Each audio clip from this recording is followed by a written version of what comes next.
seated.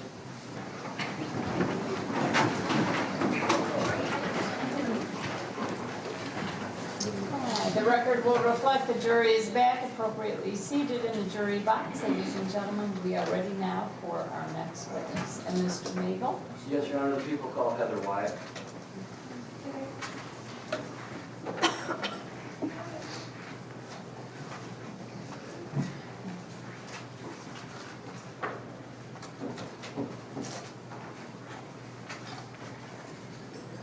Approach the podium, raise your right hand for the judge, please. Do you hereby solemnly swear or affirm that the testimony you are about to give in the matter now pending before this court will be the truth, the whole truth, and nothing but the truth? This you do under the pains and penalties of perjury. Yes, ma'am. Please. Ma'am, if you would, state your full name for the record and spell your last name, please. Heather Wyatt, W-Y-A-T-T. Good afternoon, Ms. Wyatt. Good afternoon. How are you employed? I am an intelligence analyst with the Michigan State Police Intelligence Operations Center And how long have you been employed in that capacity? since March of 2017. Can you describe the day-to-day duties of an intelligence analyst with the Michigan State Police?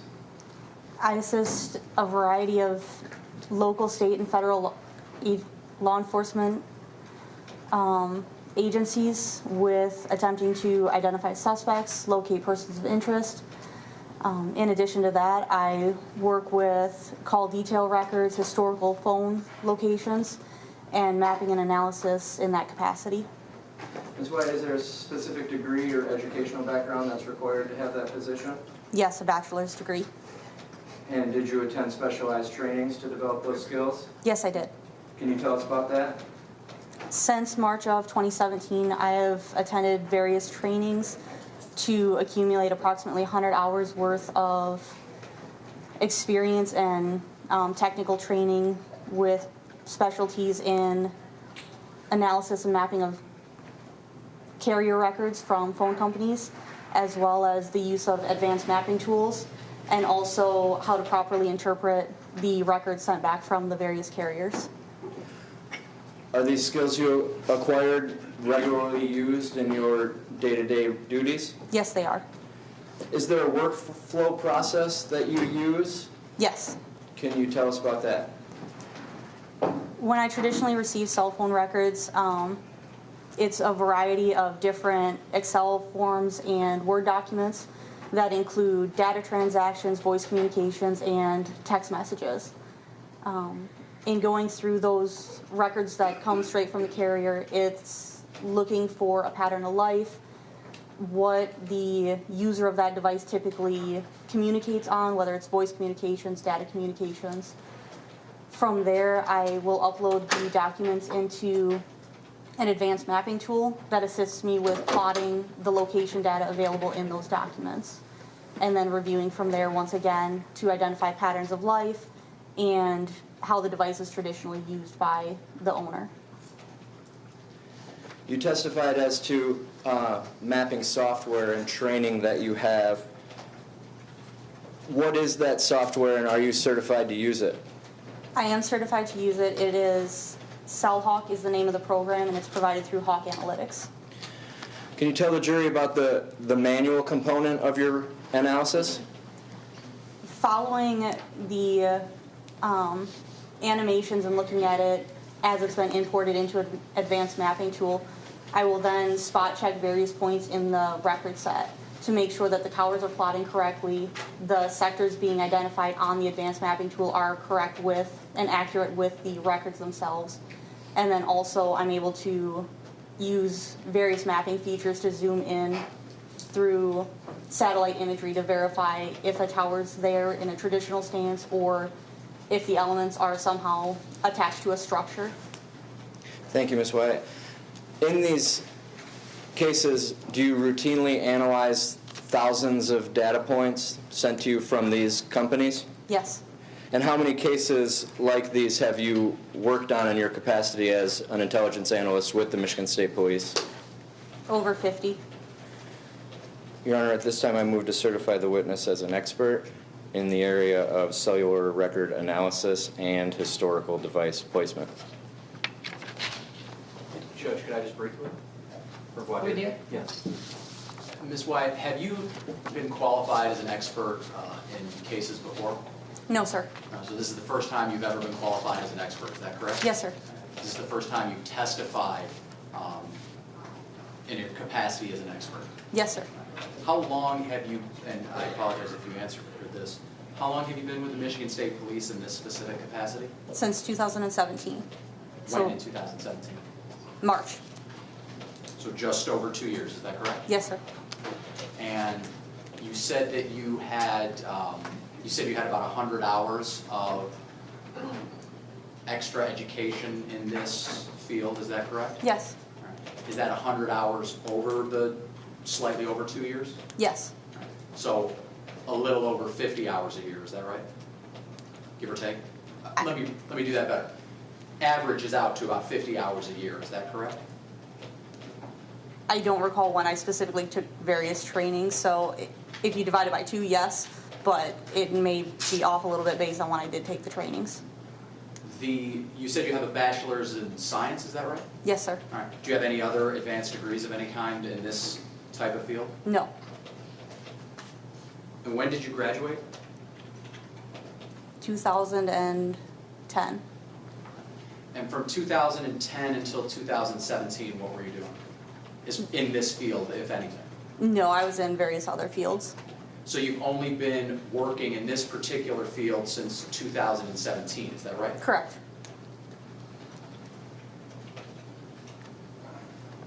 And how many cases did you say of the work that you did in this case? How many other cases have you worked on doing similar analysis and research? Over 50. So again, we're talking approximately about 25 a year if you divide it by 2? If you divide it by 2, yes. Judge, at this time I'm going to object to this witness being classified as an expert. With all due respect, she's only been in this field for 2 years. It sounds like she spent the vast majority of her career doing other things. She has obviously never been qualified as an expert before. I know everyone has to have the first time. But she's worked on, it sounds like, about 25 cases a year. That is not an extraordinary number by any means. She has done some continuing education, but again, 100 hours stretched over 2 years is not an extraordinary means, especially when you consider the qualifications of the other experts who have been called in this case, people who teach lectures, people who go to lectures, people who have done these cases thousands of times, people who have done these cases hundreds of times. And in this case, we have a witness who's only been involved in, it sounds like, somewhere between 50 and 60 cases. Okay, you're not saying that someone has to be a teacher? No, I'm Be just, an expert, right? no, of course not, Judge. I'm just simply Okay. stating, these are the kinds of Or qualifications. that they have to do a certain number of cases before their Yes, Judge. expertise can be acknowledged? That's certainly one element of my argument, Judge, is that she just How doesn't. many? Judge, I don't think there's necessarily a right line, but that's my argument. I just simply don't believe that in 2 years, much like I don't think anyone would say a lawyer is an expert in trying cases after only 2 years of practicing law, I don't believe that this witness can be considered an expert in this field after only having practiced for 2 years. Well, I'd like to hear a little bit more about what the field is. Yes, Your Honor. First, it would be, Ms. Wyatt, is it accurate to say that the 100 hours of training that you have, the specialized training in this field, are those the only 100 hours that you've worked on these types of cases? No, sir. How many hours are you able to estimate how much time of your work week goes towards actually working on location data and analyzing records for the purposes of determining historical device placement? I wouldn't be able to give an accurate time frame. I can say that the majority of most of the weeks I work is spent on historical records and location data provided in those records. And has your training in this field been peer-reviewed and supervised within Michigan State Police? Yes. Your Honor, I believe sufficient foundation has been laid.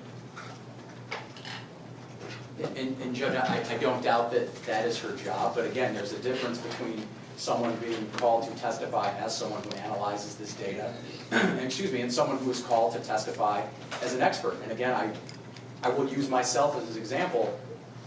The first 3 years of my career, I worked with the Wayne County Public Defender's Office. All I did was criminal law all the time. That was my entire job. And I never would have then, nor would I now, nor would probably anyone who's been practicing law say, well, he was doing that for 3 years, he is an expert. I may be doing it, I may have been good at it, but there's a difference between someone being someone who can testify about trial law and someone who can testify as a qualified expert in that field.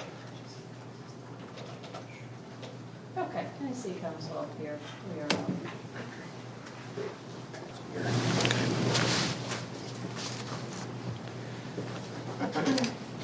Ms. Wyatt, looking at your resume, I'd like to spend just a little bit more time with the specifics of the trainings that you've been to since you started in this capacity with the Michigan State Police.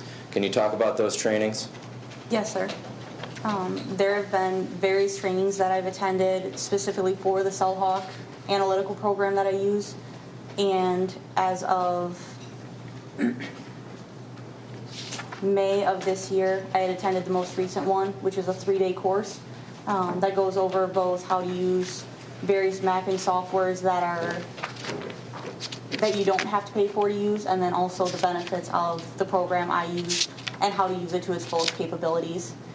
In addition to that, shortly after I started with the state police, I believe it was September of 2017, I also attended another training that provided me with approximately 40 hours worth of training for how to do this similar capabilities as far as mapping software, how cellular devices interact with Wi-Fi, how they interact with a telecommunication system in general. In between those time frames, there have been various webinars. There have been also other trainings I've attended in person that continuously review and update in accordance with how the cellular network and Wi-Fi networks upgrade. Particularly multiple other trainings dealing specifically with cell phone use in police investigations? Yes. And would it be fair to say that the majority of your work over the past 2 years has been in this area? Yes.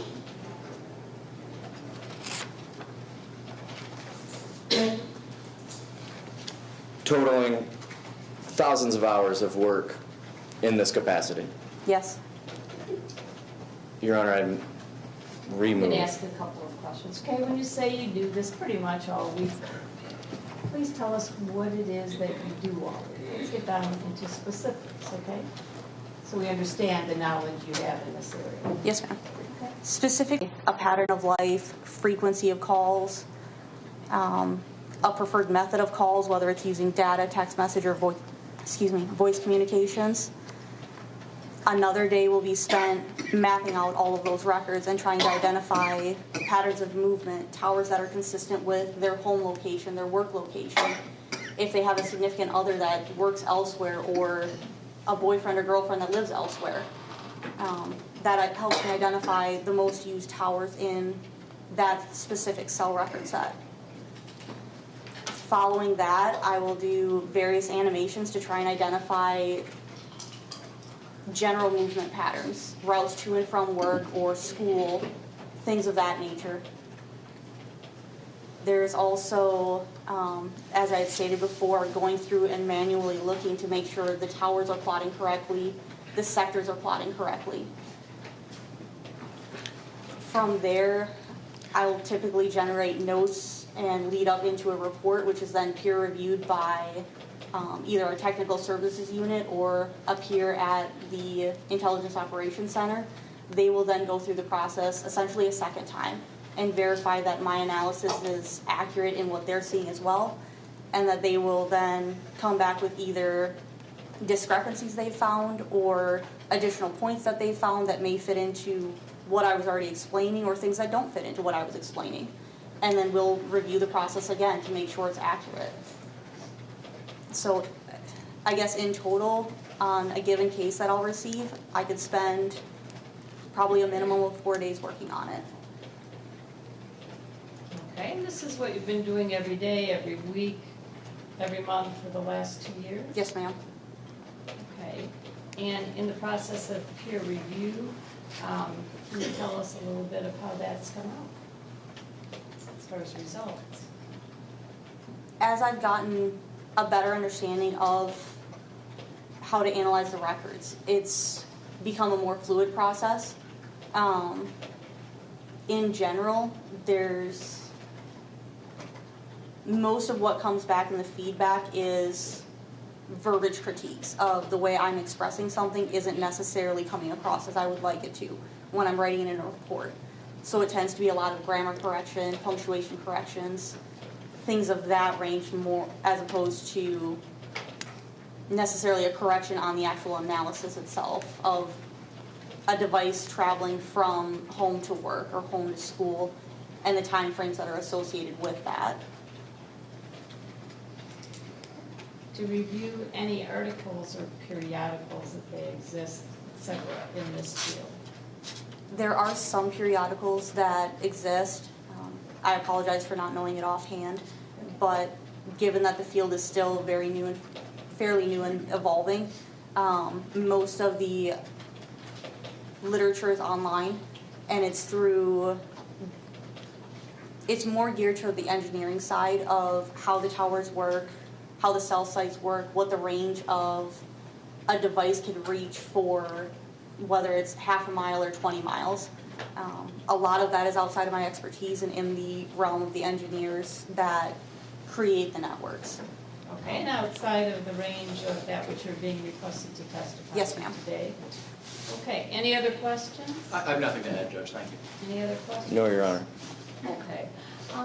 I think with the testimony she's given and the amount of work and the depth of the examination she's done for basically 2 years straight, her education and training, and I don't think anybody can discount 100 hours of training as being insignificant in any way. I will allow her to testify as an expert in that limited area. You can continue. Thank you, Your Honor.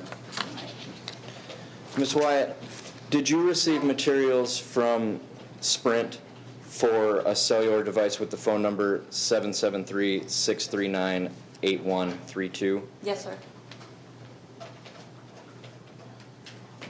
I'm handing you what's already been admitted into evidence as People's 106, 107, and 108. Do you recognize those? Yes. What are they? These are the records I received from Berrien County pertaining to the Sprint device, or the Sprint records received for the device ending in 8132, and also a second device ending in 1257. Thank you, Ms. Wyatt. Was there an account name and address associated with the account? Yes. Can you tell the jury what it was? The account was under Michelle Berry, and the address was 3114 West Moffett Street in Chicago.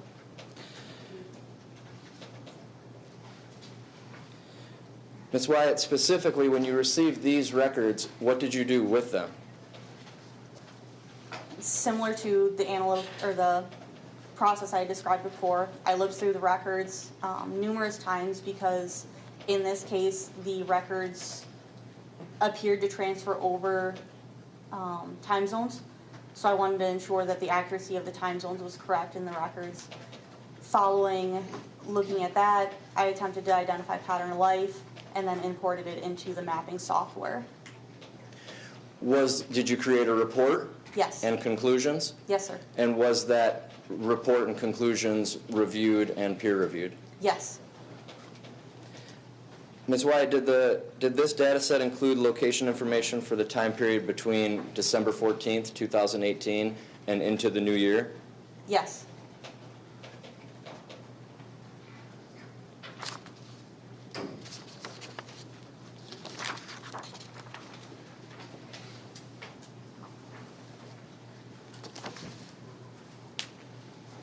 I'm handing you what's been marked as People's 85. Do you recognize that?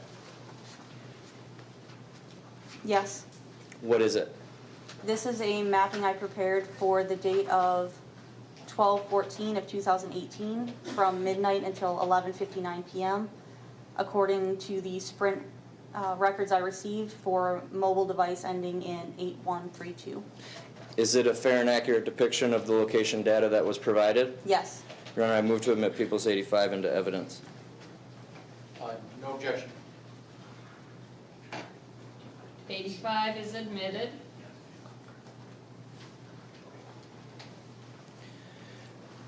Ms. Wyatt, can you talk about Peoples 85 and what you concluded? Yes, sir. If I may adjust real quick. Objection not.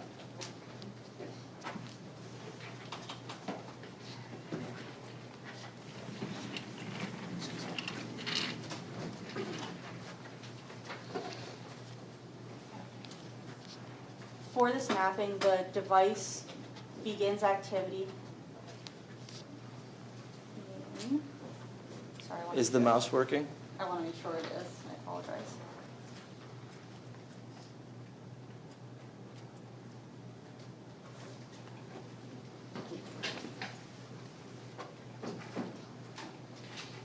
Is the mouse working, Ms. Wyatt? I don't believe it is. Either that or you can't see it all the way up there.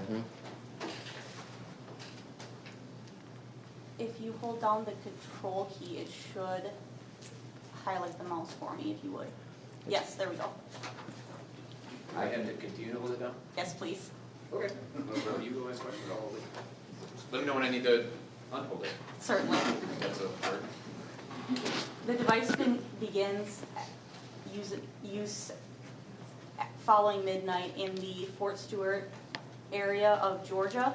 At approximately 8:04, it leaves the Fort Stewart, Georgia area, travels in a general northwest trajectory, and arrives in the Chicago area at approximately 9:54 p.m. Eastern Standard Time.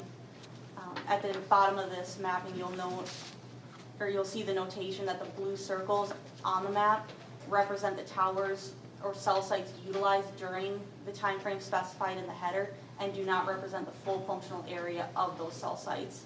Additionally, all of these records have been converted to Eastern Standard Time.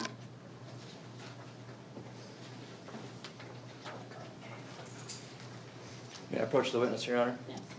I'm handing you Peoples 86 through 98.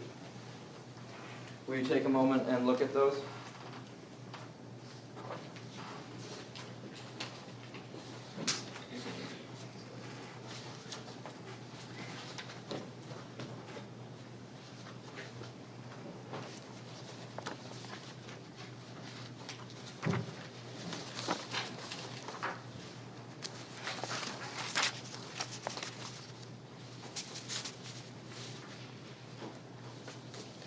Ms. White, do you recognize those? Yes, sir. What are they? These are additional mappings I've prepared from the Sprint records I received pertaining to the device ending in 8132, primarily for the time frame of December 28th, 2018 through January 1st of 2019. Are they all fair and accurate depictions of the location data that you analyzed in this case? Yes, they are.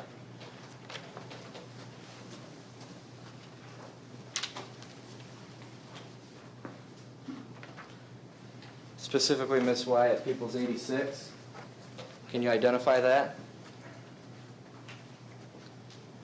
This is a mapping of the Chicago area with the most utilized cell sites for the device ending in 8132. Your Honor, I move to admit Peoples 86 into evidence. No objection. 86 is admitted. Ms. Wyatt, what did you conclude about from the historical location data in this exhibit? For the time frame that this device spent in the Chicago area, the three cell sites that are highlighted in blue are the ones that were primarily utilized by this device. They include eNode 516182, 517017, and 516287, all in proximity to address 3114 West Moffett Street in Chicago. Ms. Wyatt, what is an e-node? An e-node is part of the Sprint Cellular network. It's a component that is used to communicate with your device and then transfer that device onto the network. Essentially, it's kind of like speaking into a microphone. The microphone projects your voice. The phone connects with an e-node. The e-node connects you to the network. What do you mean when you say that the device utilized an e-node? When a device utilizes the e-node, it communicates with the network. In that communication, the Sprint carrier notates that communication and the date and time it occurred. It also notes the latitude and longitude of the tower or the cell site, specifically the e-nodes in this case, that were utilized by that device. When it notes all of those components together, it also gives you a general area of where that device was at when it was communicating with those cell sites. Can you read for the jury the annotation box? The symbol, the orange circle with the blue border, represents the cell site's most utilized and does not represent the full functional area of that cell site. Let me clarify. Correct me if I'm wrong.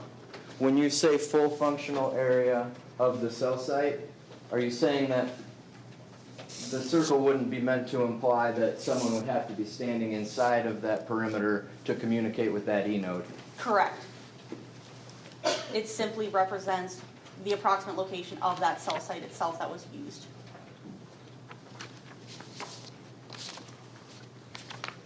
Thank you, Ms. Wyatt. May I approach, Your Honor? Yes. Handing you People's 87. If you could identify it, please. For the same device, it is a mapping of activity for 12/28 of 2018 from 10:21 a.m. or I'm sorry, 10:21 p.m. until 10:44 p.m. Eastern Standard Time. Move to admit People's 87, Your Honor. No objection. 87 is admitted. Ms. Wyatt, will you tell us about the significance of this map? This is a mapping in the Chicago area where the device utilized the e-node 46005 and 517018, both between 10:21 p.m. and 10:40 p.m. Eastern Standard Time, in proximity to a Walmart store at 4650 West North Avenue.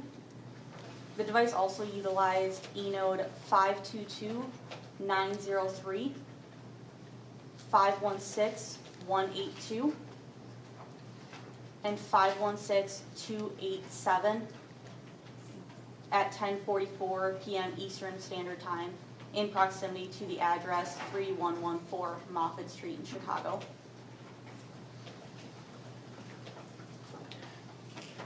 Your Honor, at this time I'd like to publish for the jury People's 43. May I approach the witness? Ms. Wyatt, will you look at that, please?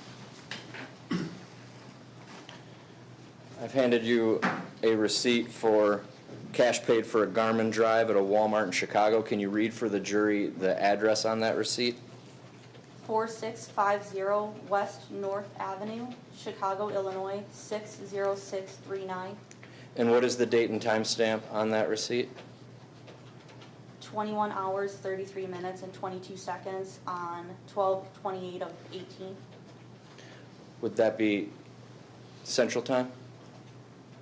I would assume so, since it's a Chicago receipt, yes. Approaching the witness.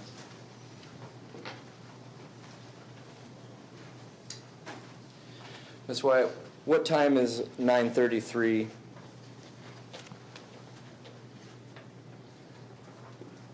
Central Time? Converted to Eastern Standard Time? It would be 10:33. Can you tell us a little bit about the significance of having, going back to People's 87? Can you talk about the significance of having 3 communications with the Sprint network on 3 different e-nodes all over the course of the same minute at 10:44 p.m.? I'm sorry, I believe you asked two questions. First was significance to the receipt, and then the significance to the 1044. I beg your pardon, Ms. Wyatt. Moving on from the receipt, just as to the significance of 10:44 p.m. Okay. The communications at 10:44 p.m. were the last times that the device communicated with the network on 12/28 of 2018.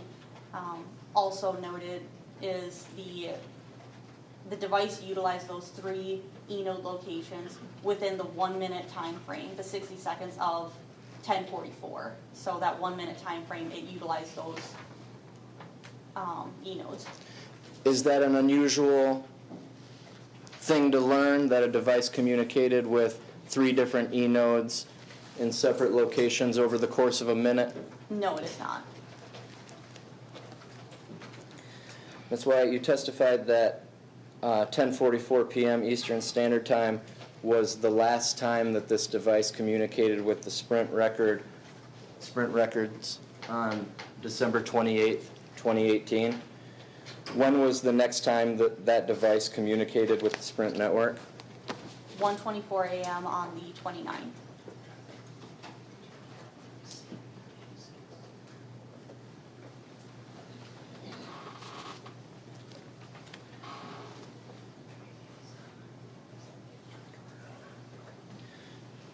Ms. Wyatt, do you recall the address on the receipt that you read? Is that the same as the address that's depicted on this map for that Walmart location? Yes, it is. You testified that the next communication with the network occurred at 1:24 a.m., which would be the next date, 12/29. Generally, where was the device for that next communication? In the greater Benton Harbor and Stevensville, Michigan area. Your Honor, approaching the witness with People's 88. Can you identify that? This is a mapping for the 29th of December 2018 from 1:24 a.m. until 3:46 a.m. Eastern. Move to admit People's 88, Your Honor. No objection. 88 is admitted. Ms. Wyatt, looking at People's 88, can you tell the jury the significance? Again, this is the first time that the device was seen following the 1044 communication previous day.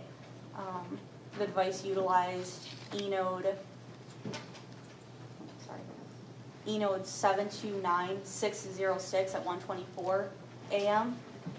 It also used 734806 between 1:26 and 1:56 a.m. Eastern, as well as 729516 between 2:46 and 3:46 a.m. Eastern Time, in proximity to address 2086 Colfax Avenue in Benton Harbor, Michigan.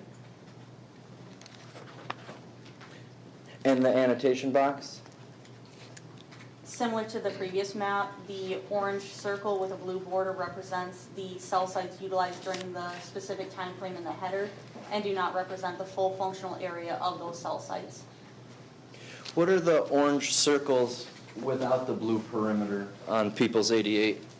The additional orange circles are other cell sites, eNodes, communication elements of the Sprint network that were not utilized during the time frame specified in the header. From 1:24 a.m. to 3:46 a.m.? Correct. So the device did not communicate with any of the other orange circles, only the ones with the blue perimeter? Correct.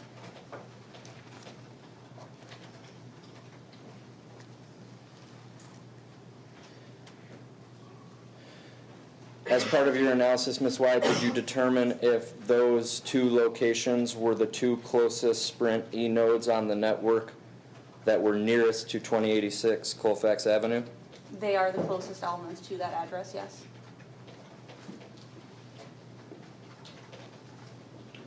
May I approach the witness, Your Honor? Handing you People's 89.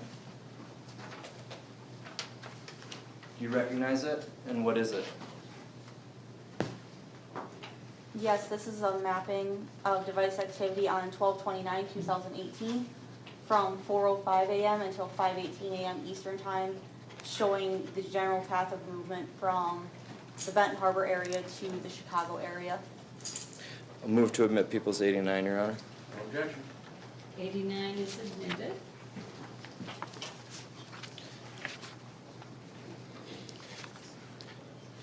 Ms. Wyatt, what is the first timestamp of the first reading in this time period stated?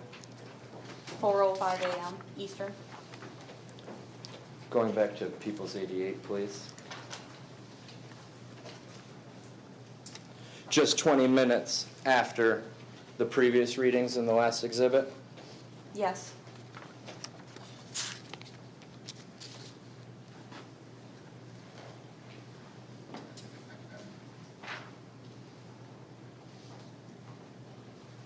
May I approach, Your Honor? I'm handing you now exhibits 90 and 91. Can you identify them, please?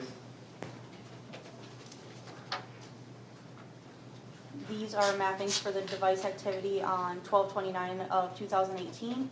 The first references movement from the Chicago area to the Benton Harbor area between 4:45 p.m. and 6:44 p.m. And the second references the return trip to Chicago from 9:20 p.m. until 11 p.m. Move to admit Peoples 90 and 91, Your Honor. No objection either, Judge. 90 and 91 are admitted.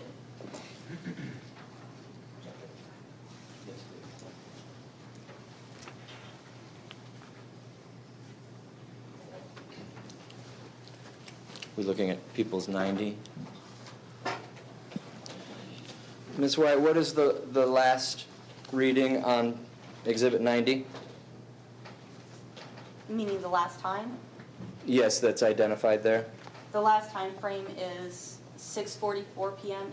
Whoop, I switched slides on you, I'm sorry. Can you go back one?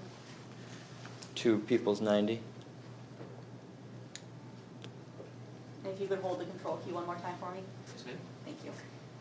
The device utilizes eNode 729516 at 6:44 p.m. Eastern Time near the 2086 Colfax Avenue. And if we could now publish Peoples 91. That's the return trip. Yes, sir. So I had handing you Peoples 92 and 93. You recognize those? These are for the third trip the device made from the Chicago area to the Benton Harbor area on 12/30 of 18, and the trip returning to Chicago from the Benton Harbor area on the 31st of 2018 in December. Move to admit 92 and 93, Your Honor. No objection either exhibit, Judge. 92, 93 are admitted. Publishing 92. Ms. Wyatt, can you tell us about this exhibit? The device begins in the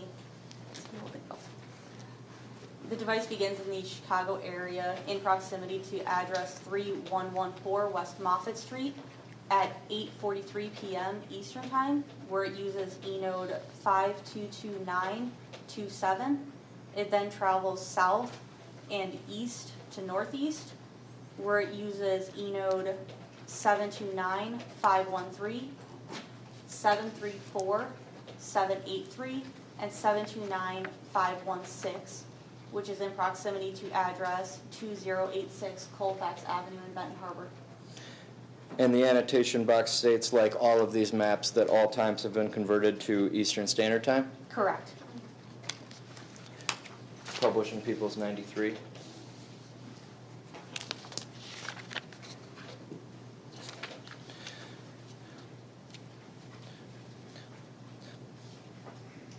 Ms. Wyatt, can you tell the jury what the time frame is for this exhibit? 3:57 a.m. to 5:15 a.m. on the 31st of December. And what can you tell us about the historical location of the device for this time period? For the return trip of this round trip, the device begins in proximity to 2086 Colfax Avenue, in Benton Harbor, where it utilizes E-nodes 729-516, 729-523, and 734-783. It then proceeds to the south and west before traveling north to the Chicago area, where it arrives in the general area represented by the square at 5:15 a.m. Eastern Standard Time. Your Honor, may I approach the witness? Yes. Handing you Peoples 94. Can I see 92? Yes. Thank you.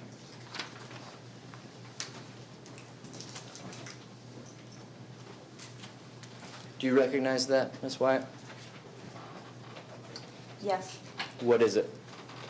This is a mapping of 12/31/2018 from 5:58 p.m. to 7:28 p.m. Eastern Standard Time of device activity. This is the fourth and final trip to Benton Harbor Yes, sir. on New Year's Eve. Yes, sir. Move to admit Peoples 94, Your Honor. No objection. 94 is admitted.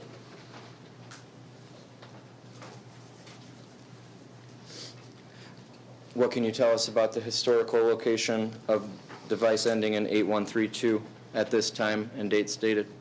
If we could bring it up on the screen. Published please. in Peoples 94 to the jury, Your Honor. For this, similar to the other trips, the device begins in proximity to 3114 West Moffett Street, and at 5:58 p.m. Eastern, it utilizes E-node 516772 and 516105.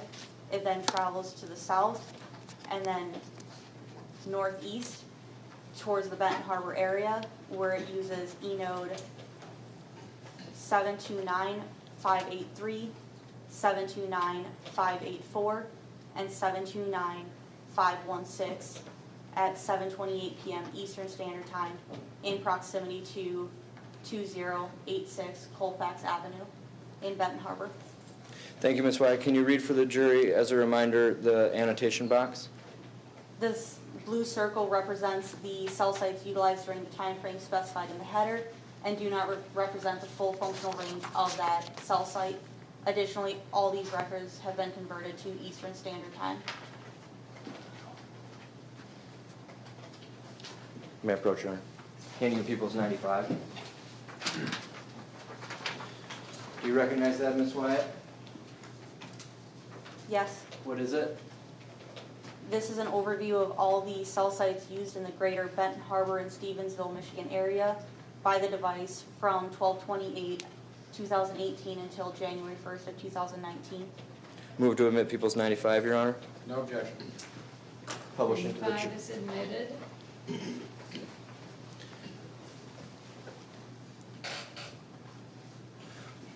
Can you tell the jury about Peoples 95, Ms. Wyatt? In this exhibit, the symbols of orange with a blue border are the cell sites utilized by the device between 12/28 and January 1st. Additionally, there are other cell sites noted on the map that were not utilized, and they are represented by an orange circle.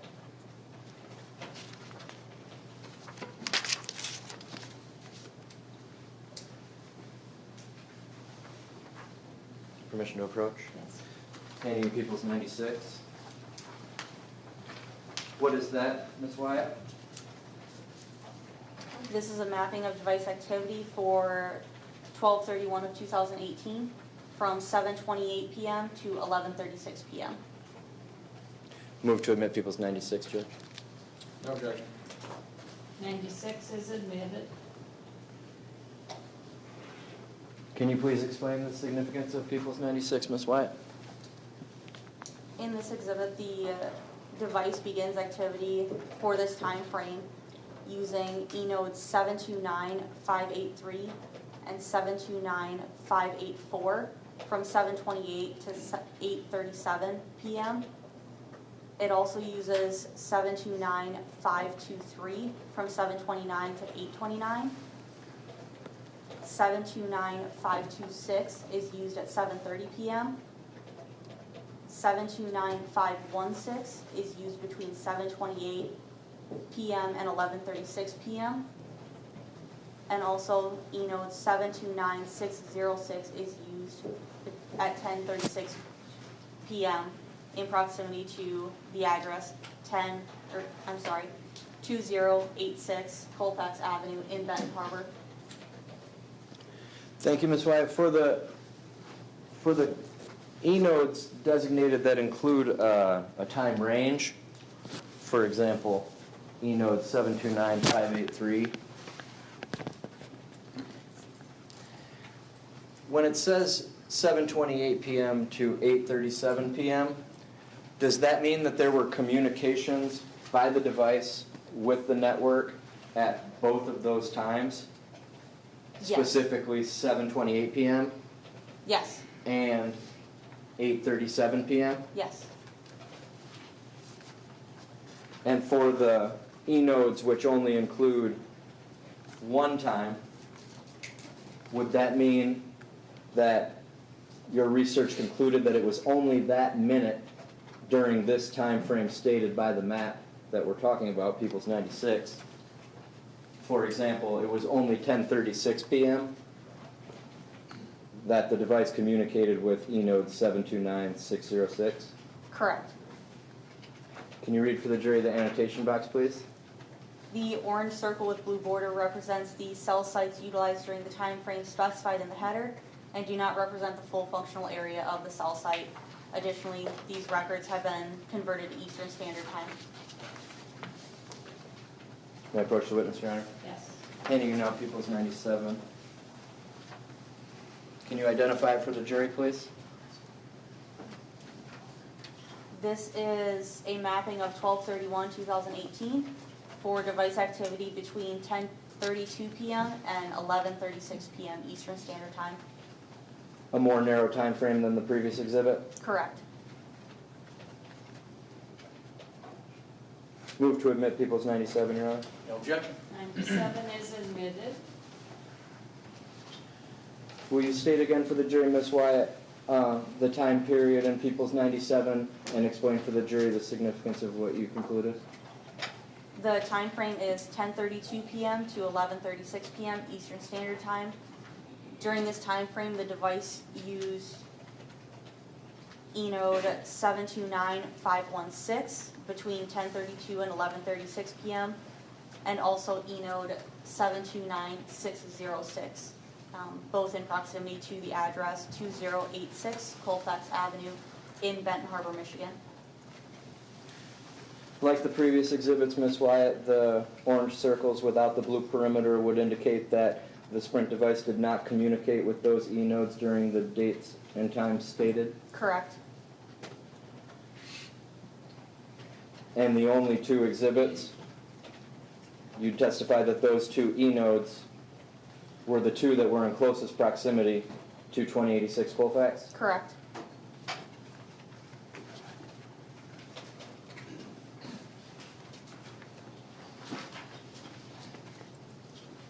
Last map, Ms. Wyatt. May I approach the witness, Your Honor? Handing you People's 98. Can you identify it, please? This is a mapping for January 1st, 2019 from 12:38 a.m. to 12:45 a.m. in the Chicago area.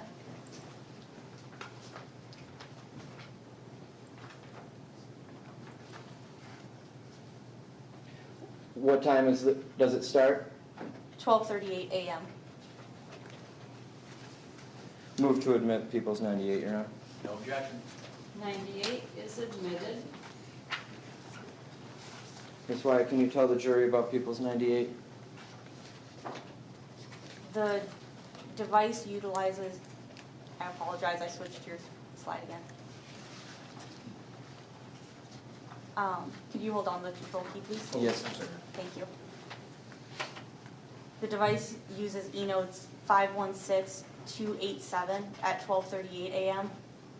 It also uses eNode 517017, 516366, and 516182 between 12:40 and 12:45 a.m. all of which are in proximity to the 3114 West Moffett Street address in Chicago. May I approach the witness? Yes.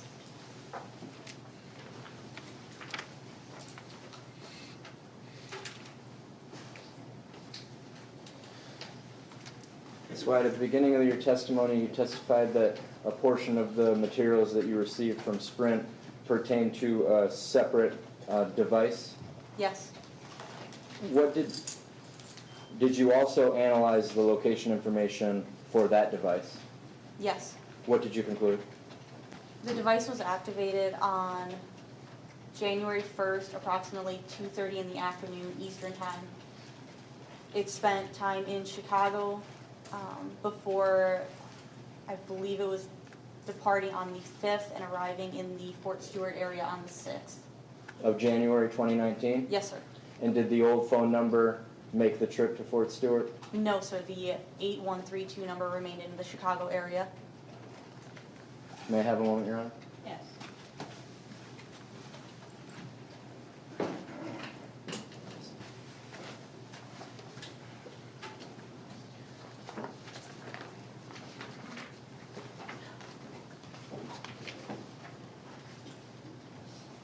Ms. Wyatt, Your Honor, I'd like to publish to the jury People's 87.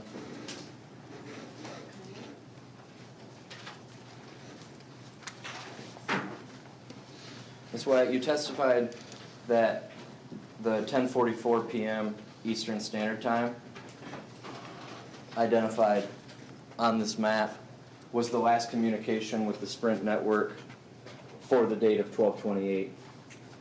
Yes. Publishing People's 88, Your Honor. You then testified that approximately 2.5 hours later, the device had its first reading with the Sprint network at 1:24 a.m. on Yes. December 29th, 2018. Yes. Can you testify with certainty that that device had been turned off for No. that period of time? No. What types of explanations are there for why a device might not communicate with the network? The device may have just simply had no activity, whether it was data, text message, voice communication, for that time frame. It could have also had some sort of physical blocker that prevented it from communicating with the network, such as being wrapped in tin foil or put in a paint can. The device could have been turned off, but there's a variety of reasons there's no way in the records to determine which occurred. Only that it didn't communicate with the network. Correct. No more questions, Your Honor.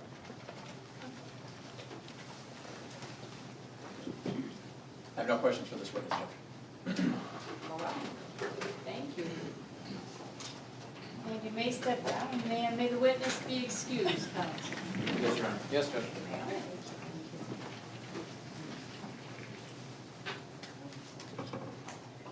And We just have a moment to move all this stuff out again for the...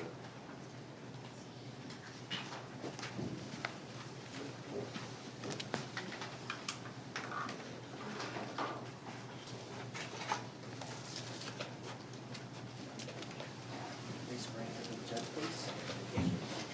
do you hereby solemnly swear or affirm that the testimony you are about to give in the matter now pending before this court will be the truth, the whole truth, and nothing but the truth, you shall do under the pains and penalties of perjury? I do. Sir, if you would, state your full name for the record, spell your last, please. My name is Jeremy Peppers, it's spelled P-E-P-P-E-R-S. May I proceed, Your Honor? Yes. What do you do, sir? I'm a police officer, And who do you work for? St. Joseph Township, And how long have you worked for St. Joseph Township, sir? about 7 years. And as a police officer, what are your duties?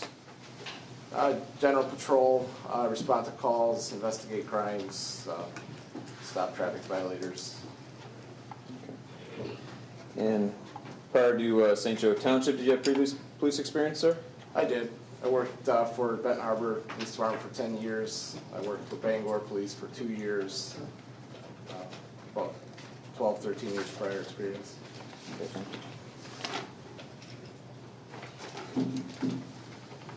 Sir, were you working on New Year's Eve 2018? I was. What shift were you working, sir? I was working a 5 p.m. to 3 a.m. shift. Is that your standard shift? Yes, on Mondays and Tuesdays it is.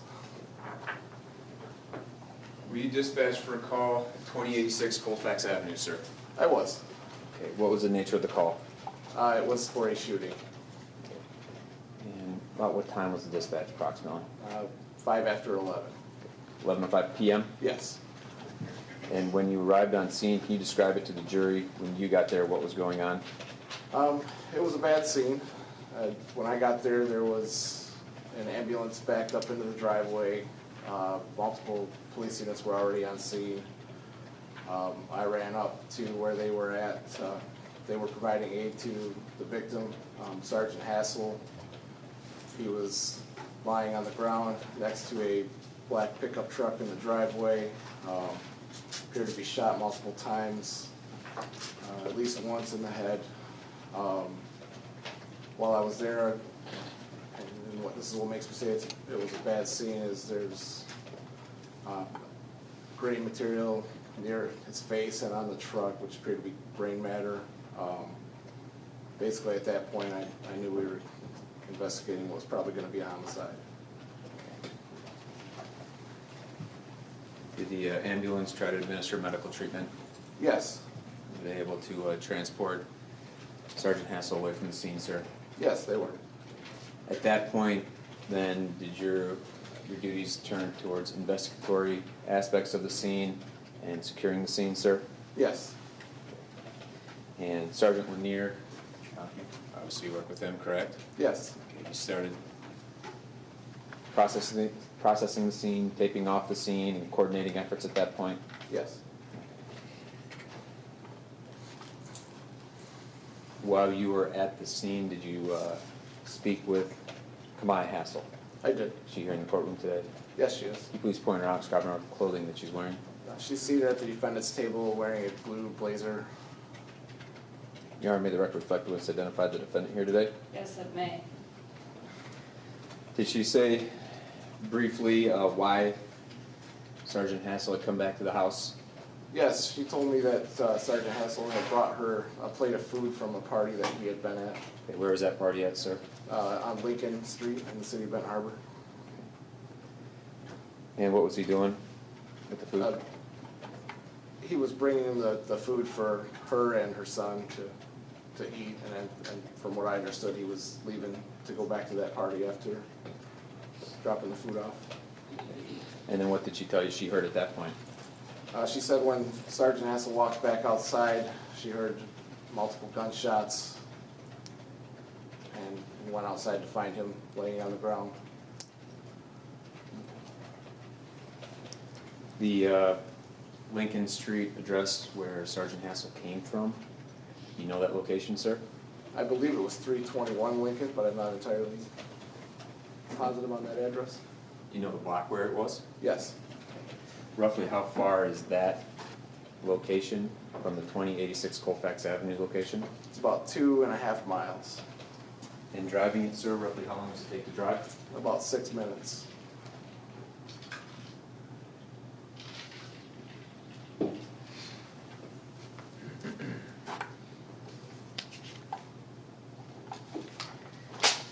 Did you ask the defendant whether she had any idea what took place or what happened to cause her husband to become in that state? I did. And what was her response? She stated she didn't know. Did you express the importance why you were asking those questions? Right. Basically, the importance is that she's the only witness, from what we could gather, that was anywhere near the scene at the time of the shooting. So definitely important for her to tell what's happening. At any time to you did she mention the name of Jeremy Cuellar that night? No, she did not. Sir, you were involved with Sergeant Lanier pretty substantially in the investigation, the follow-up investigation. Yes. Did you track down any leads that may have come in or any type of evidence and talking with any witnesses? I talked to numerous witnesses over the following days. Was this kind of leaving a case like this, would leave no stone unturned? Definitely. Did information come to your attention later on of his involvement of Kemia Hassel and Jeremy Cuellar in the murder of Sergeant Hassel? Yes. And did you follow up with investigation concerning that lead? Yes. And did that include the defendant being interviewed again? Yes. Okay. And you weren't part of that interview, correct? No, I wasn't. You've heard, you already had testimony about that, so I'm not going to get into that at all, okay, sir? Okay. At some point, she was transferred up to Lansing to meet with the detective, Andy Lunguski, Yes. and that was at her request? Or are you aware? I'm not sure. I believe so, but I'm not sure.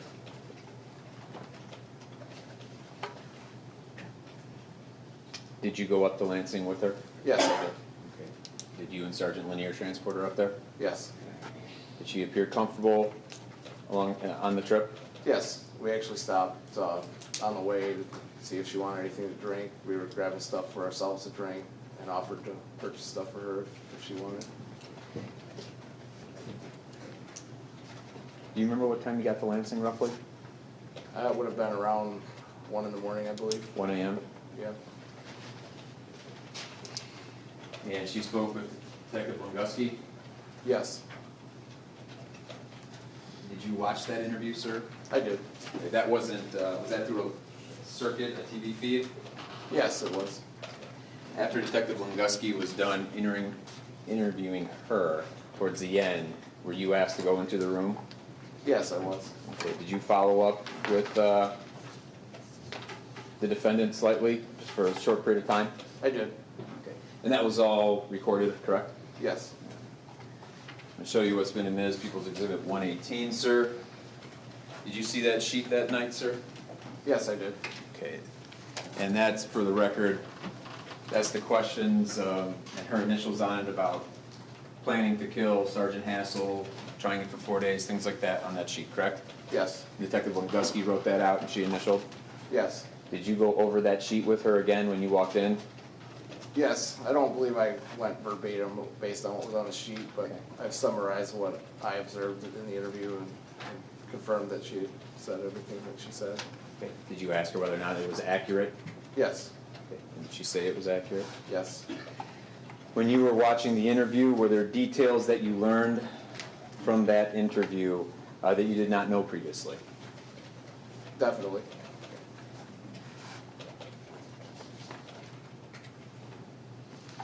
Did she mention names that may have been with the defendant while he was coming up to and from Michigan on the multiple occasions? Yes, she did. Okay, what was one of those names, sir? Hector Rodriguez. Okay. Did she mention another name of James?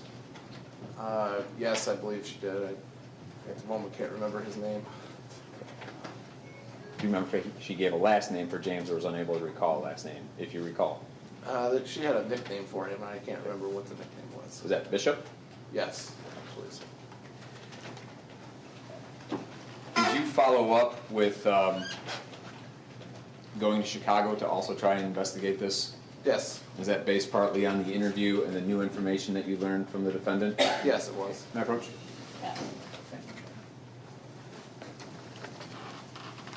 Did you go to 3114 West Moffett Street in Chicago, Illinois? I did. Who lives there? The defendant's mother. What's her name? Actually, it's not the defendant's mother. It's Cuellar's mother. Jeremy Cuellar's mother. Jeremy Cuellar's mother? Okay. And what's her name? I'm drawing a blank right now. Michelle Berry, sound familiar? Michelle Berry. Yes. Is that Cuellar's mother? Yes, And you met with her at that address? I did. Sir, was that home searched? Yes, it was. Was it searched for a pistol? Yes. Was one located? No. While you were out in Chicago, were you able to confirm an associate of Mr. Cuellar by the name of Hector Rodriguez? I was. Does he have an associate, or friend, I don't want to call associate, person he knows by the name of Hector Rodriguez? Yes, he does.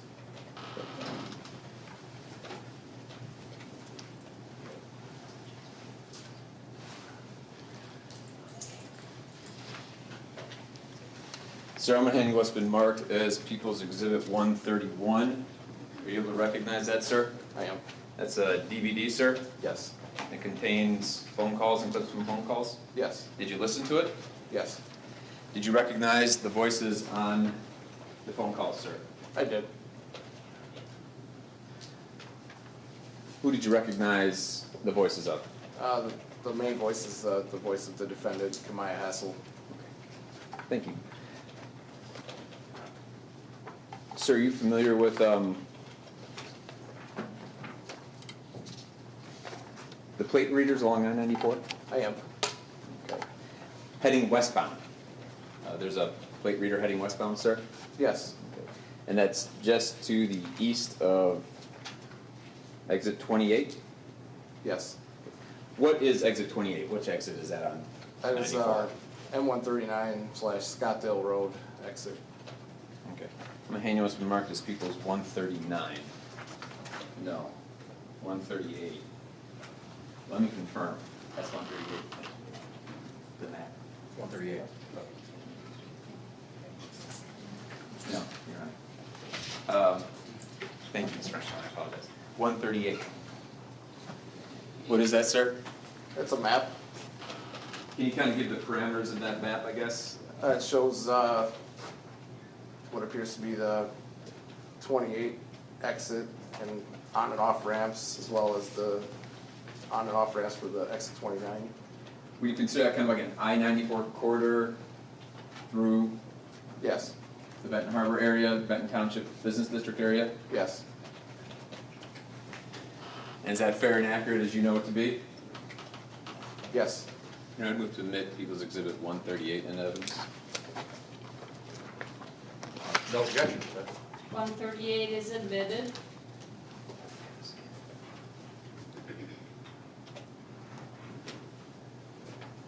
Okay. Is there a mouse up there on your right-hand side? Yes. I'll still hold the control button. Okay, sir. With that mouse, could you kind of scroll around and see if you can get a red dot on that exhibit on the screen?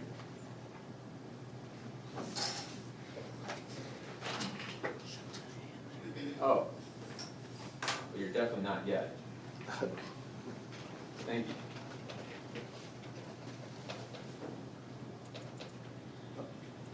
Okay, so if I hold the button, there we go. Okay. Now, can you point out, where you go? I let the button go. You have to hold it to make the red dot appear. Oh, you can hold it and make the red. Well, I'm not holding it then. Okay. Can you point out on that map where the exit 28 is, sir? Yeah, it looks like it's gonna be, can't quite read the one that's up there, so kind of, it's gonna be down here though. Okay, in that area, correct? Right in this vicinity, yep. Okay. And the plate reader then is just going to be to the west, sir? Yeah. I'm sorry, No, to the east. east. Okay, and the orientation of that map, it is an up would be north, correct? Yeah, All right. yep. And what is the nearest exit heading east up I-94, sir? It would be the 29 exit, which is Pipestone Road. That will be right in this area. Okay. And is there a Walmart located somewhere on that map? Or can you tell based on the map where Walmart would be? Yep, Walmart is, I believe, can't quite read that writing up there without my glasses on, but I think that right there says Walmart. Can you read it if you're looking at the photo right there? Yes, that's what, it's kind of Oh, what, okay. All right. how I'm working here. Okay. If you're at Walmart, sir, where's the closest exit to I-94 if you're going to head westbound? From Walmart, it would be the Pipestone, exit 29. Exit 29. Yep. If you left Walmart, got on at exit 29 and headed westbound towards Chicago, would you cross the plate reader? Yes. Okay. Sir, based on that map that you have also, can you point out to the jury, is the scene of the crime, 2086, is that located on that map, sir? Yes. Okay. That's gonna be up over here.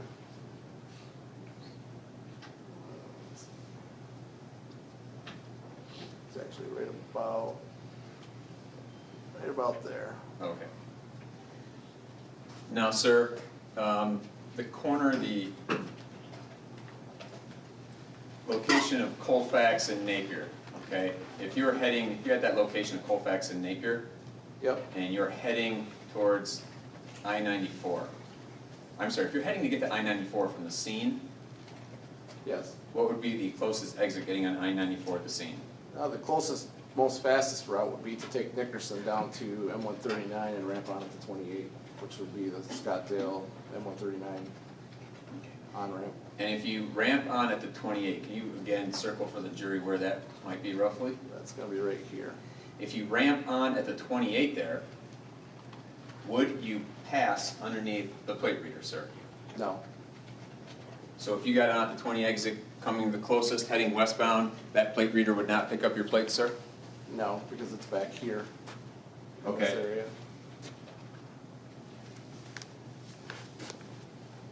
I said a moment, Your Honor. Do you know Jeremy Quare? Is his middle name Jordan? Yes, it is.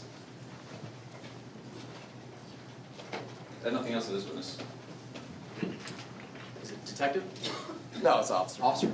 Officer, Mr. Perangeli sort of referenced, he asked whose idea was it to go see Detective Longuski in Lansing?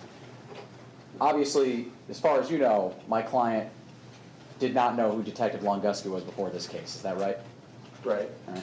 And she didn't say in the middle of your hour-long interview, I want to go to Lansing for another interview, did she? I'm No. object, actually, Your Honor. There's no evidence he actually wasn't in that interview. That See wasn't. if he knows. If you know. I wasn't in the interview. I was actually called from home to respond to take her to Lansing, so I'm not sure how that came up or how that came about. You would agree, though, that there's nothing that you've encountered in your investigation that would lead Kemia Hassel to have any knowledge of who Detective Longuski is or what he does or anything like that. Is that fair? That's fair. Okay. And with that understanding, well, and during, you said you weren't there during the initial interview, is that correct? The initial interview here in Berrien County? With the With, defendant? yes. No, I was not. All right. And just so we're clear, what I mean is the interview on January 11th. Okay, yeah, because I did interview her at the scene, but here at January 11th, I did not. Okay. And you were with her, you said, what time did you get to the station that night? I would have to estimate at 11 o'clock. And is your understanding that Ms. Hassel got to the station at about 8 o'clock, is that correct? I'm not sure. Okay. When you and, is it Sergeant Lanier, you guys took Ms. Hassel to Lansing, is that correct? Yes, All right. Just the two of you, is that right? right. And I don't want to presume, but were you guys dressed as you're dressed now? Sort of, obviously not in uniform, a little more casual? Yes, we were khakis and polos. Sir, do you, as part of your duty on a night like that, were you carrying your firearm? Yes, it was. Okay. Do you know if Sergeant Lanier was carrying his firearm? I believe he was. And so Ms. Hassel was taken by two armed police officers to Lansing, correct? Correct. All right. And while she was being interviewed by Detective Longuski, you guys were outside in the hallway, correct? Yes, Still armed, obviously, is that right? yes. Ms. Hassel certainly wasn't free to leave at any time, was she? No, and as far as you know, you said you didn't see the first part of the, I'm sorry, you didn't see the initial interview on the 11th with Sergeant Lanier, but Ms. Hassel, when you interviewed her, you said she denied having any involvement in this case, is that correct? that's correct. All right. Is it your understanding that during her interview with Sergeant Lanier that she denied having an Objection, involvement? Your Honor. There's been testimony about that. When you say, is it your understanding, that's clearly, he doesn't have a foundational basis for it. It's either based on hearsay, something outside of his knowledge. I'll ask a different question, Judge. It's fine. All right, I'll sustain that. I'm not sure his understanding would be relevant to her. That's fine, Judge. The first hour and a quarter that Ms. Hassel spent with Detective Longuski, she denied involvement in her husband's homicide. Is that correct? That's accurate. Nothing else, Judge. Thank you. She read her Miranda rights. Yes, Did she say she wanted to talk at any time when you were with her? She wanted to talk to Detective Longuski. yes, I believe what she said was she wanted to tell her side of the story and clear her name. And after the interview, did she admit at the interview that she originally lied? Yes, Okay. And she was given her Miranda warning. yes, Detective Lunguski, did he explain to her everything was voluntary? very thoroughly, yes. And in the end, when she told you that she did help to plan, did she also mention that she didn't want his sister coming down to Georgia with them? Yes, And did she say, that's the story and that's what's accurate? yes. Nothing further? Nothing else, Judge. All right, you may sit down. May this witness be excused? No objection. Yes, Judge. All right, you're excused.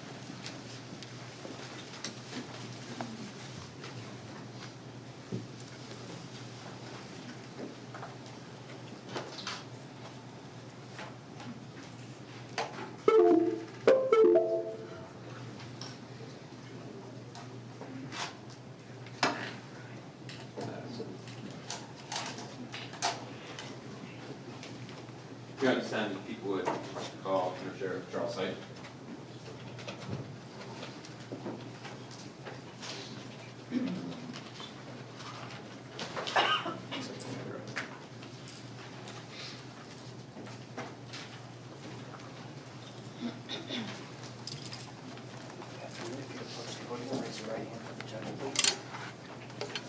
Do you hereby solemnly swear or affirm that the testimony you are about to give in the matter now pending before this court will be the truth, the whole truth, and nothing but the truth, this you do under the pains and penalties of perjury? I do.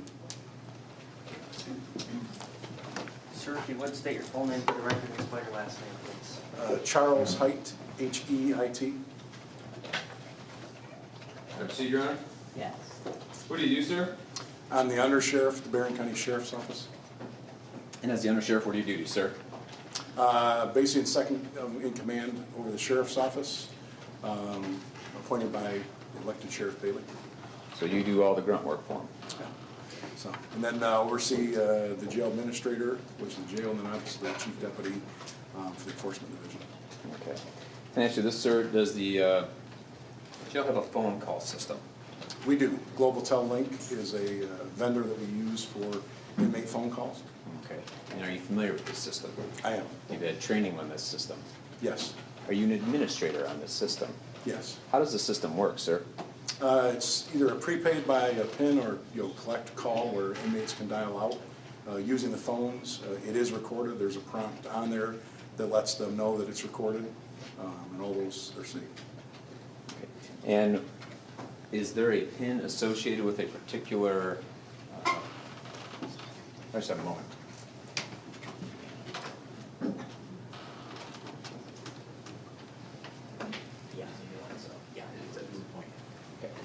Is there PIN? Do you have a PIN number that's associated with inmates at the jails? Yes, an inmate is assigned a PIN by a GTL system. Okay, and then when they make a phone call, that phone call is recorded, you indicated? Yes, it is. Sir, are you familiar with the case involving Kemia Hassel? I am, yes. Okay. Now, have you ever met Kemia Hassel? I have not. Were you asked to pull certain phone calls involving Kemia Hassel? Yes. And how did you pull those phone calls, sir? Reviewed them, the ones that were pulled, listened to them, and initialed the DVD. Now, is there certain information that comes with the phone calls when you're pulling them off of the system with your administrative rights? Does that question make sense at all? If you Not so much. No problem.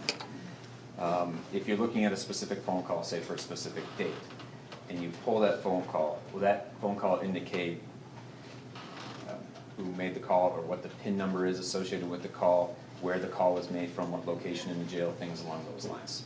Yes, it'll again indicate the date, time, how the call was placed and went through, the location where the call was made, and then the PIN number for the inmate that's making the call. Would also indicate the number that was made on the call? Yes.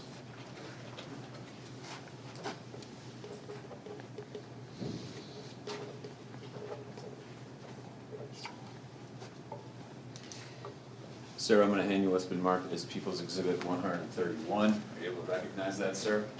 Yes, I am. How are you able to recognize that, sir? It's a DVD that I've listened to calls on it, and those are my initials in blue on that DVD. So you've listened to these calls? I have. Okay, were these pulled from the GTL network that you're administrator on? Yes, they were. And those are kept as the calls are being made and recorded as the calls are being made? Yes, And you kept on can- server. I'm sorry? I believe on a server. Okay. And you can pull those phone calls down, correct? Yes, When you pulled, now there's one phone call on there, correct? One complete phone call? yes, And then there are clips from other calls? correct. Talking about the first call that you on there, the complete phone call, did you get the information on there indicating where it was from, where in the jail that phone call was made from? Yes, I'd have to refer to the notes on them, it'll show which. Does this help refresh your memory, sir? Yes, the first one is the housing report, the second is the calls. No, sir. Okay. No. This will not be part of the exhibit. Yes. So the phone number is listed, the PIN number, and then it'll give the location. And did you compare the location of that phone call to the location where Kemia Hassel was? I did. Did they match up, sir? They are consistent with where she would have been at that time, correct? Okay. The clips from the other call. Did you compare the location and the PIN number to match up with Kemia Hassel? Yes, the Did housing that- report indicates that, Did that match up? yes. And People's 131, that's a fair and accurate copy of that phone call and the clips from the other phone call. Yes, it is. Here, I move to admit People's Exhibit 131 in evidence. No objection. 131 is admitted.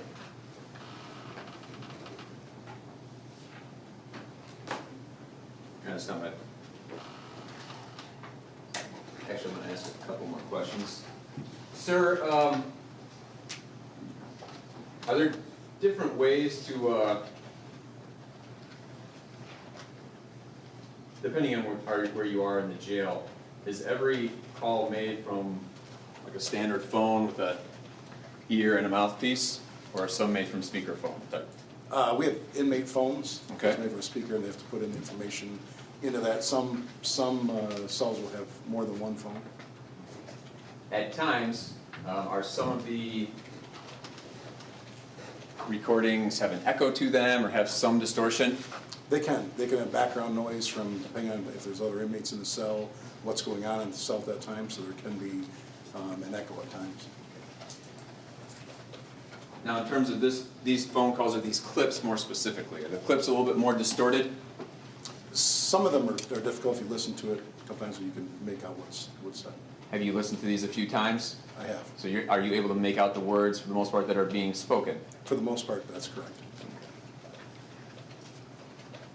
All right, this time I'm intending on playing the first phone call from 131. All right.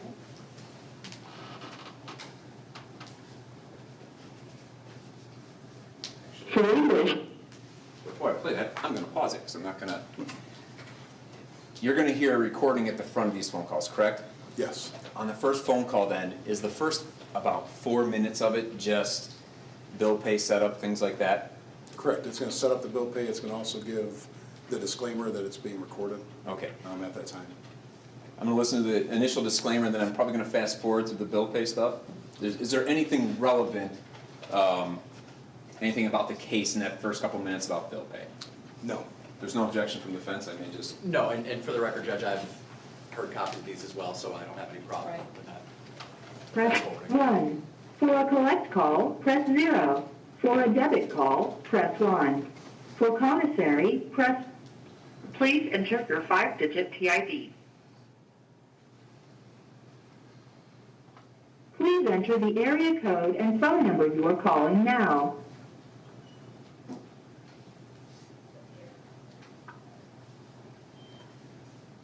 Please hold. Enter the 5-digit billing zip code now, followed by the pound sign.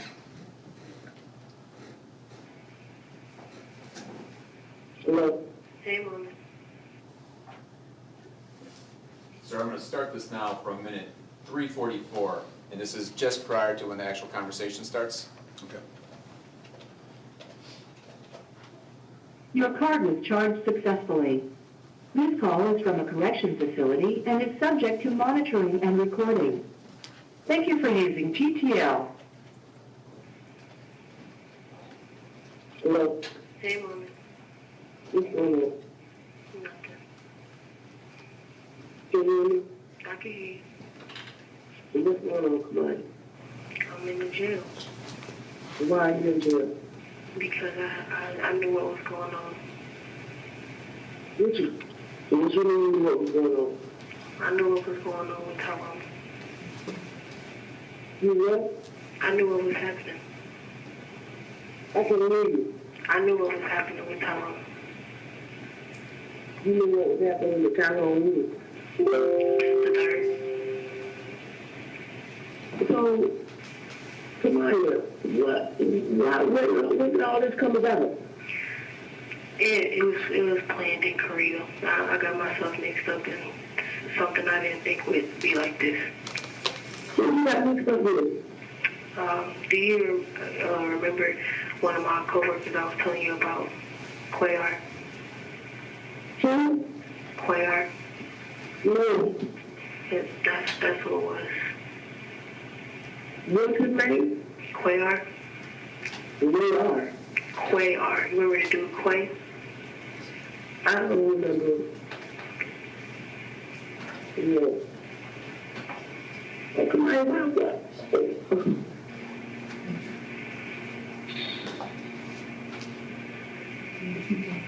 Come on, I don't understand. Huh? I don't know. What you mean you don't know? Why? I don't even have an answer, Mommy. What you mean you don't have no answer? Come on, talk to me, because I don't understand. We planned it pretty I much. can't hear you. We planned it. Oh, planned it. Yeah. Come on, I don't believe it. Is somebody making you say that? Somebody made me plan it. He was forcing me, and I don't know. Who was forcing you to play? His name is Quay. Why was Quay forcing you? Because he wanted to be with me so that we could be together. Because he wanted to be with you. Yeah, so that we could be together. So that y'all can be together. Yeah. Come on, what? So was you dating this Quay dude? Yeah, pretty much. Come on, are you serious? You gotta be kidding. I'm serious, Mom. Huh? I'm serious. Go ahead, where is it? He in jail in Georgia.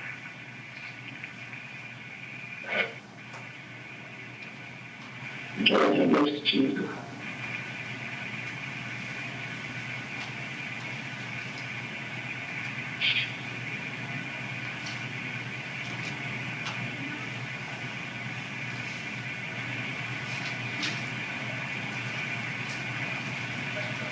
So what happened to Tyrone?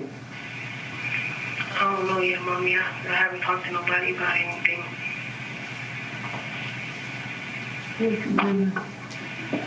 There's no problem about anything. You go do some psychological evaluation or something. That's probably what they gonna do.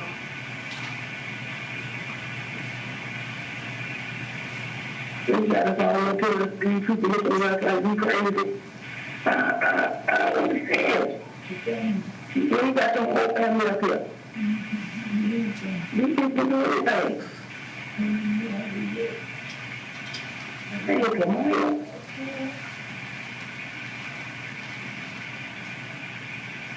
The people calling about you living a double life, so you dating this guy the whole while.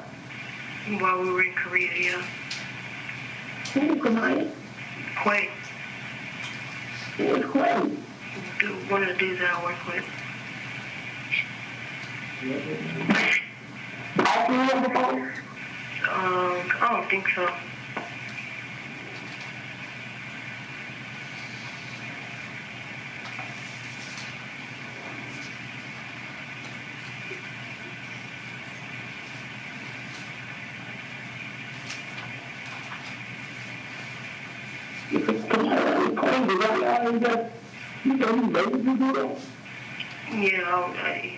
Yeah, I was forced. Why y'all ain't just break up? I was trying to. He wasn't letting me. And I was... He wasn't letting me, and I was scared to tell anybody about what was going on. You were scared too. You talk to me all the time. You could have told me. I just knew that you would be disappointed. I just felt like... You tell yourself the truth. No, I'm disappointed in this. I ain't disappointed in that other stuff. So you 22 years old. And these people come and say you was living another life and you had had your husband killed the father of your child. And you talking about I'd be disappointed? No, I'm disappointed in this. This is what I'm disappointed in. I'm disappointed that you got all us up here supporting you, helping us to take, getting helping you get over feeling and stuff and all that, and this bull right here. Then I'm disappointed that my grandbaby don't have his mama or his daddy. That's what I'm disappointed in.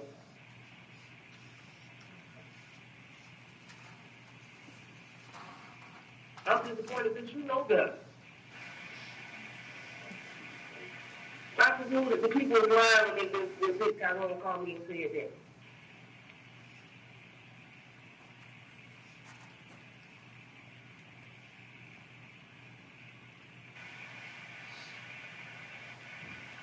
That was worth it. I mean, you could have just said, I'm done. I wasn't even thinking straight. Thinking about none of that.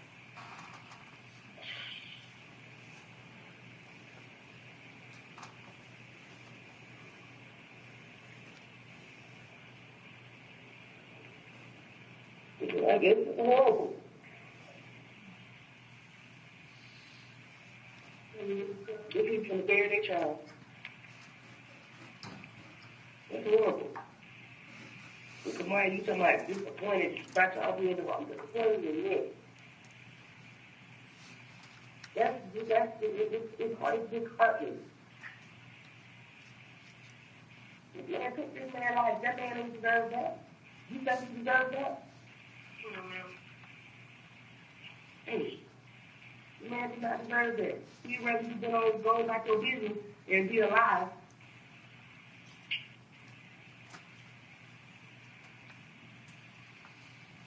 And we got all these people praying and all kinds of stuff.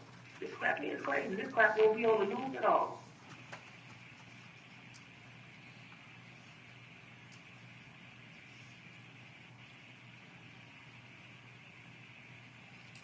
Yeah, I need, what do we do about dates tonight? Well, they haven't told me nothing. I don't know. What you mean they haven't told you nothing?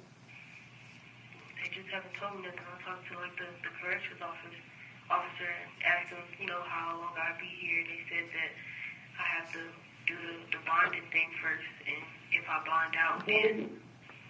Somebody, how you gonna bond out? I don't know. What are you being charged with? They said an open murder charge. No, it's not open. You're being charged with murder.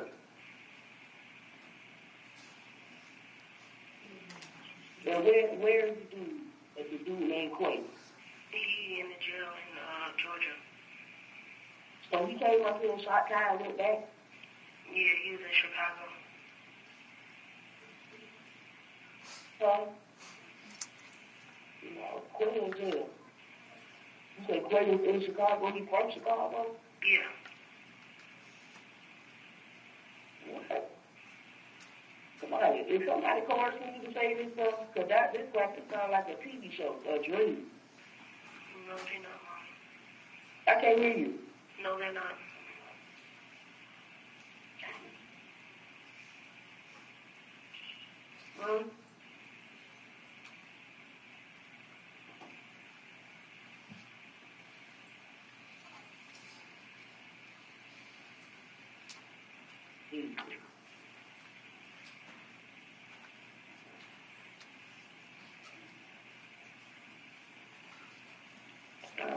I don't know.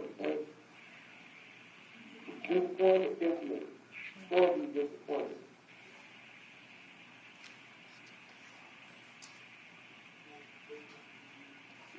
day no more either.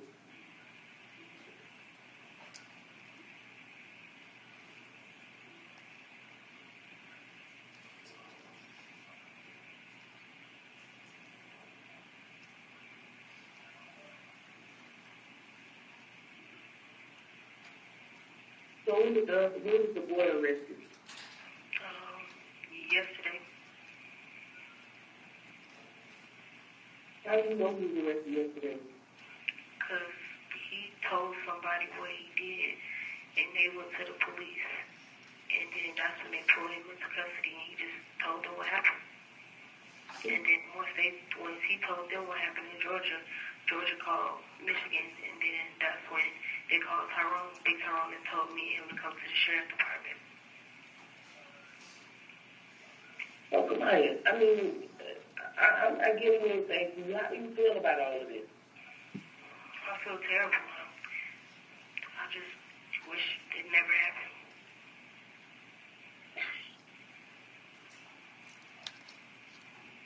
I don't know if the calculated, conscious, heinous decision, an evil, demonic decision. When you were raised like that, and when I say at the end of the day, I don't know what went on, but for that to go on, that's what it deserved that. To the left of he would let you leave. He would let you leave. Ain't nothing make me think. If you come up, NCO, whoever y'all go to, and be like, look, I was the boy, whatever. To try to say like, oh, this is the only way, that's a lie. So I don't like, I'm disappointed in you. I don't like the fact that man said my grandson is not going to have his daddy nor his mom. For no reason at all.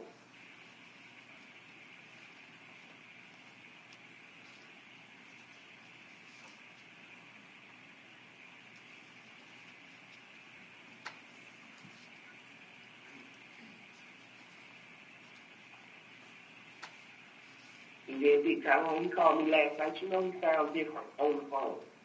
Mm-hmm. And you stand these people out at all, knowing all that going on.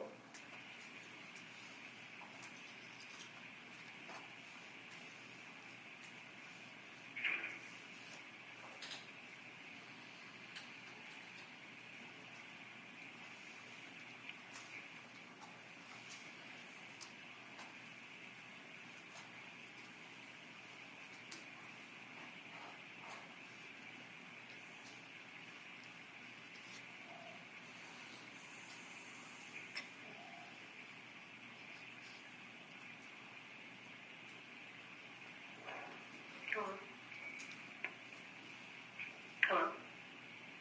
Yeah, come on. Well, Mommy, I love y'all. Yeah, I love you too. They all have no information. I don't really know when I'll be able to call you back, but if y'all leave before I call you back, do you think you can take the baby with y'all? Yeah. Thank you. I love you, Mom. Love you too.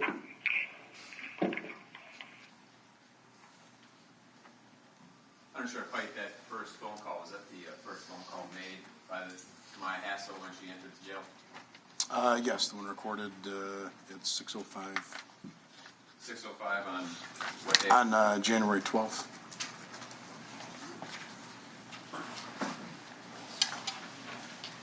Now, the other clips, I'm going to go through them with you, I guess, a little slower because of the difficulty in hearing with them. One of the clips talked about money. Do you recall that, sir? I do. Can you explain to the jury the general nature of the clip and what's being said? It was talked about whether there's money, and then you'll hear it said about life insurance, whether they did it for the life insurance money.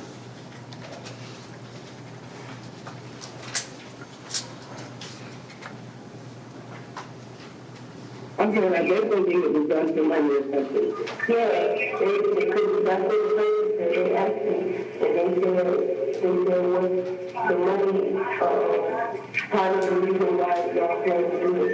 And I told them, yeah, because they said, we know that you have a child, we know that you didn't want to commit, you know that you didn't go meet money for your son. And you told them they didn't take for your child, so you told them that the money was a part of it. It was a part. It was a part of it? Yeah, it was a part.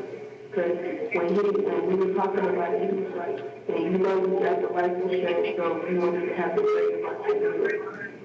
And who can do that?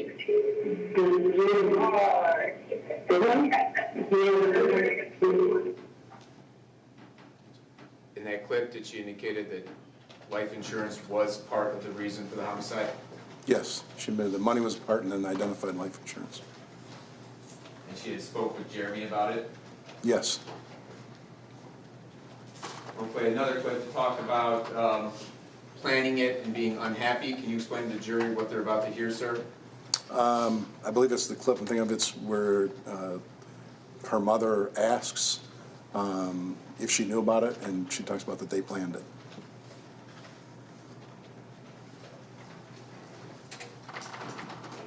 Yeah, but what I don't understand is that this person just go and do that inside. You didn't tell them to do that. You said, I didn't tell them to do that. I'm asking. We planned on it. Why? Why? Why?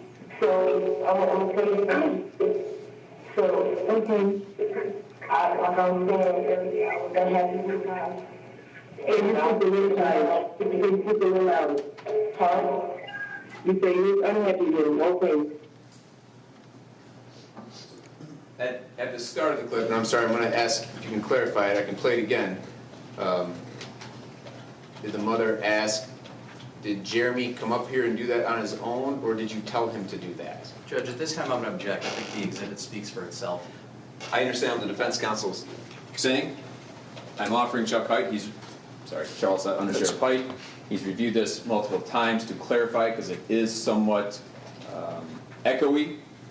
He's listened to it multiple times in a more closed, confined setting, or I can play it simply a few more times so it can better be understood by the jury. I'm trying to have him clarify a little bit the distortion on it. And that way, the jury will be able to be more prepared to listen to it as they're listening. They've already listened to it. I'm going to sustain his objection. Thank you, Judge. I'm going to try and play that one more time just to make sure it's clear. Judge, I objected and the court has sustained the objection. Yeah, but what I don't understand is that this person just go and Actually, I thought the objection when I asked Mr. Heit to And I think clarify. he has a new objection. Well, and I'll object to it being played again. If the jury wants to listen to it again while they're deliberating, they're certainly free to do so. I'll sustain. No Thank problem. you.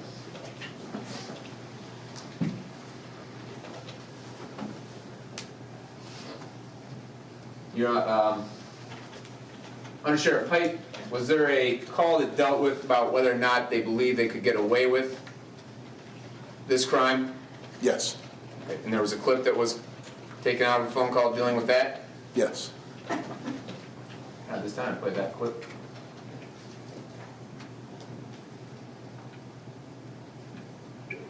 but did y'all think y'all could put a ring in there? How? And last, was there a clip talking about the choices, the defendant talking about the choices that she made Yes. in this involvement? Yes, she said the choices she made was not based on how she was raised. Play the clip at this time.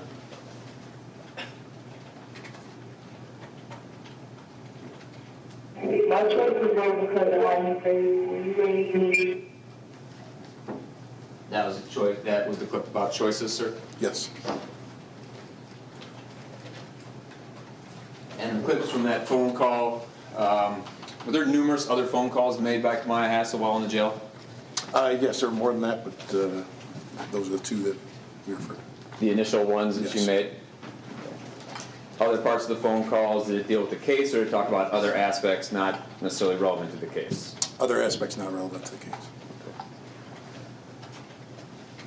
That's another one, Your Honor. Yes.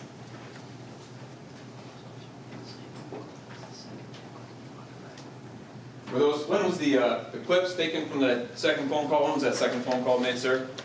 The second phone call was on January 12th at 19:20, which is 7:20 p.m. And nothing further. I have nothing for the Under Sheriff. Thank you, Judge. All right, thank you. You may sit down. Thank you. May he be excused. Yes, Judge. Yes. You are excused. Thank you.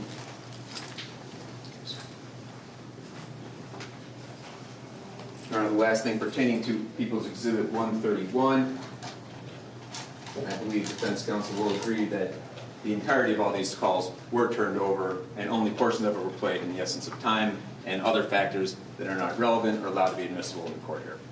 That is absolutely correct, Judge. Thank you. Thank you. Your Honor, at this time, the people rest. This time, ladies and gentlemen, we're going to take a recess. I'm going to send you back to the jury room with the same instruction. You can talk about anything you want except for this case. I'll see you back here in 15 to 20 minutes. All right, please.